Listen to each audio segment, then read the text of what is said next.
Welcome back everyone. हम लोग बात कर रहे हैं हज़रत इमाम हसन रज़ी अल्लाह ताला अन्हा के हवाले से। उनकी सीरत पे बात की हमने, जाना कि उनका अखलाक कितना खूबसूरत था। अब मज़ीद उस पर बात कर लेते हैं। जहाँ पर अखलाक की बात आती है मुफ्ती साहब, अखलाक वहीं से शुरू होता है जब आप बात करना शुरू होते हैं अपने छोटों या बड़ों से। अब इस पर बात कर लेते हैं कि उनका जो रवैया था बड़ों से भी और बच्चों से भी कैसा था।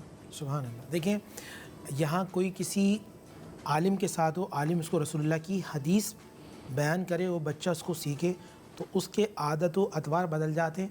और जो ख़ुद रसूलुल्लाह से सीखे, जो रसूल को देख के सीखे, जो रसूल की बात सुनकर सीखे, जो कुरान के उतरते हुए वही को देखे, उस इमाम हसन का क्या कहना। अब मैं आपको एक वाक़या सुनाता हूँ। ये छोटे थे, गालिबन 5 साल इनकी उम्र है और 4 साल से कितना इमाम हसन की उम्र है, या 6 साल 4-5 साल की उम्र है। इमाम हसन इमाम हुसैन दोनों भाई हैं।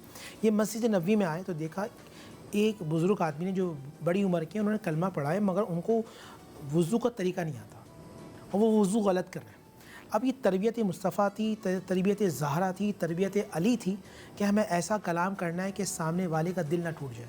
या हम दोस्त जमाते, तुम जानती नहीं मैं किसका बेटा हूँ, मैं कौन हूँ, सही बात, मैं फ़लाँ का बेटा हूँ, मेरे पास फ़लाँ इल्म है। मगर ये इमाम हसन इमाम हुसैन थे जो जन्नत में नौजवानों के सरदार हैं। अब ये गए और कहने लगे कि हज़रत हम दोनों भाइयों को वज़ू करना आता है या नहीं, ज़रा देखे तो सही हमें गलती किसकी है। ये सैयद इमाम हसन इमाम हुसैन उनके पास गए और उन बुज़ुर्ग के सामने वज़ू करते रहे, वो बुज़ुर्ग देते रहे। जब वज़ू ख़त्म हो गया, वो जिन्होंने अभी कलमा पढ़ा था, नए नए मुसलमान हुए थे, बूढ़े आदमी, उन्होंने सीने से लगा लिया। फरमाया ये तरबियत अली है कि तुमने मुझे वज़ू करने का तरीका समझा दिया, कि मुझे बुरा भी नहीं लगा और मैंने पूरा तरीका हसन और हुसैन से सीख लिया। मतलब ये तरबियत देखें कितनी कोई आला किस्म की परवरिश तरबियत थी। गुफ्तगू किससे किस तरह करनी है। इमाम हसन का ये मिजाज था, आप हमेशा हंसमुख थे। अब मैं आपको बताता हूँ, इमाम हसन और इमाम हुसैन को अगर ऐसा खड़ा करें ना तो ऐसा लगता था रसूलुल्लाह खड़े, सर से लेकर नाव तक हूबहू हम शक्ल मुस्तफ़ा थे इमाम हसन। अच्छा जी, और नाव से लेकर पैर मुबारक तक बिल्कुल हुजूर का अक्स थे सैयदना इमाम हुसैन। तो जब बाद विसाल रसूलुल्लाह सल्लम की सहाबा को याद आती थी, वो दोनों भाई को खड़ा करते थे, ऐसा लगता था रसूलुल्लाह खड़े। और इमाम हसन रदी अल्लाह ताला इंतहाई नरम मिजाज, इंतहाई मोहब्बत करने वाले, इंतहाई अता करने वाले, ठहर ठहर की गुफ्तगू करने वाले।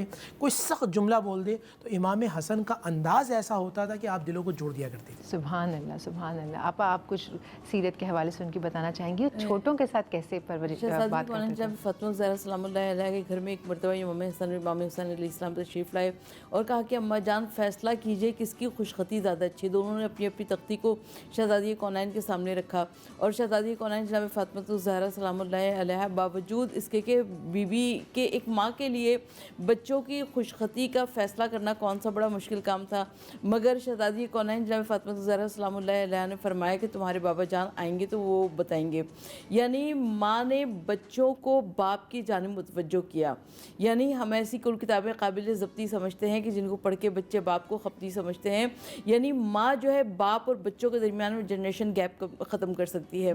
और जनाब मौलाए कायनात यकीनन बहुत जल्दी फ़ैसला कर सकते थे, मगर मौलाए कायनात ने फरमाया कि तुम्हारे नाना जान आएंगे तो वो फ़ैसला करेंगे। यानी घर के जो बुज़ुर्ग होते हैं वो उज़्व मुअत्तल की हैसियत रखते हैं, मगर मौलाए कायनात अली इब्न अबी तालिब अलैहिस्सलाम ने अमली तौर पर ये बताया कि घर के बुज़ुर्गों का क्या दर्जा हुआ करता है। और जब शहज़ादी कौनैन मौलाए कायनात और जनाब रसूल खुदा सल्लल्लाहु अलैहि वसल्लम सभी के पास ये फ़ैसला पहुँचा और इस वक्त आसमान से उस वक्त उस घर में एक मेहमान की आमद हो गई। और मेहमान हमेशा बलाए जान नहीं हुआ करता, मेहमान हमेशा रहमत भी हुआ करता है। और ये जिब्राइल अमीन थे जो कि आया जाया करते थे जनाब फ़ातिमा ज़हरा के घर में, और कभी बच्चों का झूला झुलाने के लिए आ गए, कभी फ़ातिमा ज़हरा की चक्की चलाने के लिए आ गए। और जनाब जिब्राइल अमीन ने फरमाया कि मैं इस मुकदमे को लेकर जाता हूँ आसमान की जानिब।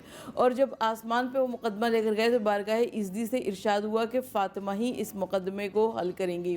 तो यानी ये जितनी तेज़ी के साथ मुकदमा आसमानों पर गया था, उतनी ही सुरअत के साथ नीचे आया। और जनाब फ़ातिमा ज़हरा सलामुल्लाह अलैहा ने अपने गुलूबंद के मोती तोड़ दिए और 3 मोती हसन ने उठा लिए, 3 मोती हुसैन ने उठा लिए। एक मोती ऐसा बचा था जिसके ऊपर फ़ातह का या विनर का फ़ैसला होना था, और जिब्रील अमीन आगे बढ़े और उन्होंने अपने पर से उस मोती के 2 टुकड़े कर दिए। आगे आधा हसन ने उठा लिया और आधा हुसैन ने उठा लिया। सुभान अल्लाह, सुभान अल्लाह। ये ऐसे बातें हैं कि जो दिल को सीधा जाके लगती हैं, और हर माँ का जो है ना ये ख्वाब है कि उनके बेटे की जो नेचर है वो हज़रत इमाम हसन हुसैन रज़ी अल्लाह अन्हा जैसी हो, उनके जो अखलाक हों वो ऐसे ही हों। वक्त हो जाता है एक छोटी सी ब्रेक का, ब्रेक के बाद हाजिर होते हैं।